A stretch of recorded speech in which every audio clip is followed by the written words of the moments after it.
Annyeonghaseyo 여러분. Perkenalkan, nama saya Givira Nur Aini Isnain. Pada kesempatan ini, saya akan mempresentasikan skripsi yang ditulis oleh Januari Sonbenim yang berjudul Analisis Epithesis dan Paragog pada Konsonan Letup Kata Serapan Bahasa Inggris dalam Bahasa Korea.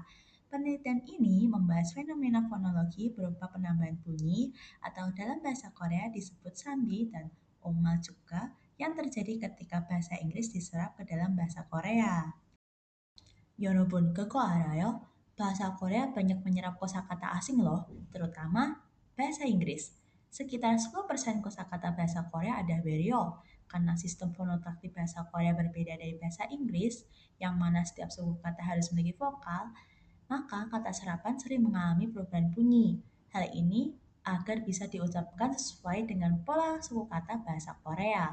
Contohnya, kata red berubah menjadi red dan kata camp berubah menjadi camp.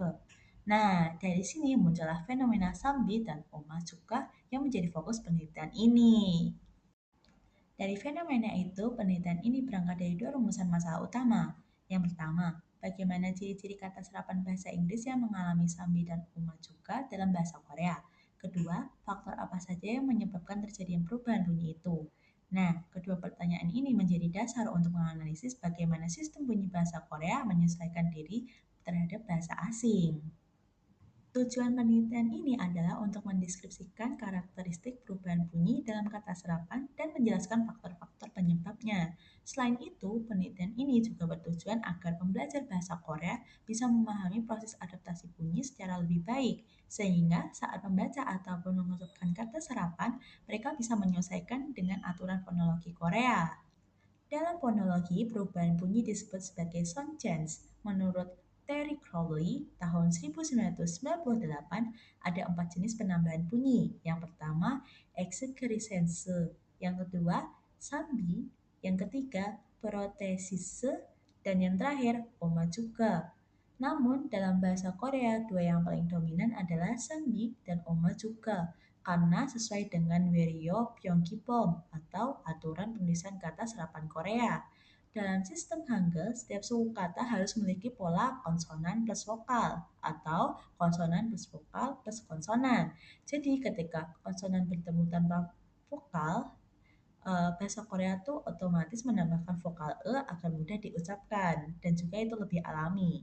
Penelitian ini menggunakan pendekatan deskriptif kualitatif. Data diambil dari buku Bereowa Hangugo Pyoyeon Sacheonsabaek karya Soyonil dan Nam Juye pada tahun 2012.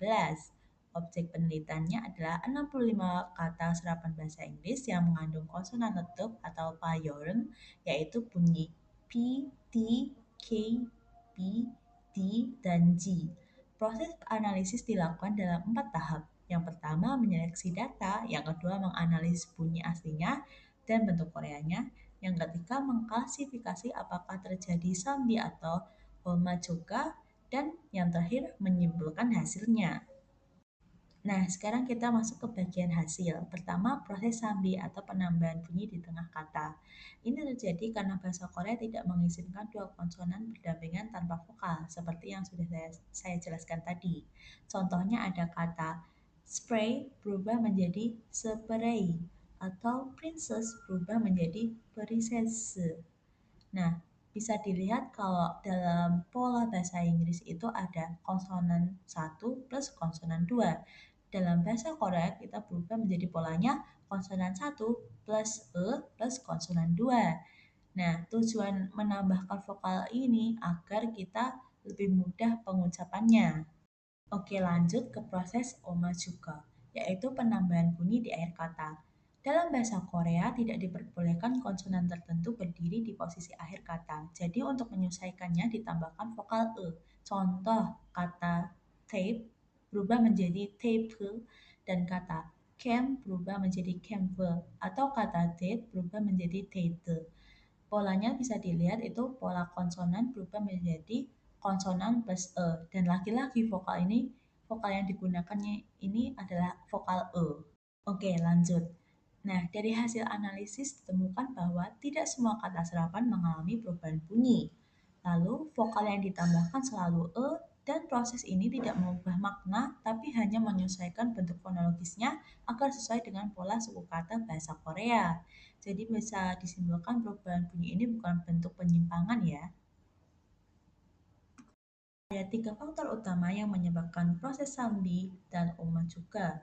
Yang pertama, struktur fonotaktik bahasa Korea yang tidak mengizinkan dua konsonan berdampingan.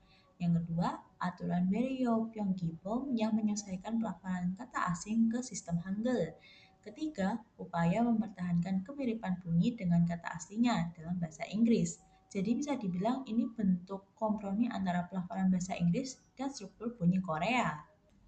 Oke, bisa kita simpulkan kalau proses sambi dan umma juga ini termasuk dalam kategori penambahan bunyi. Keduanya ini muncul karena perbedaan sistem fonologis antara bahasa Korea sama bahasa Inggris. Bunyi tambahan berfungsi untuk menjaga keseimbangan struktur suku kata Korea tanpa mengubah kata aslinya.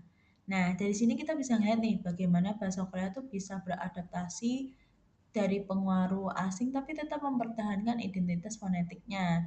Jadi penelitian ini tuh menunjukkan bahwa perubahan bunyi bukan sekedar hal teknis, tapi bentuk mediasi fonologis antara dua bahasa yang berbeda.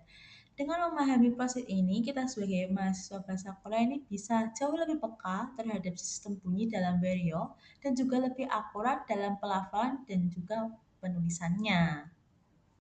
Sekian presentasi saya. 들어주셔서 감사합니다.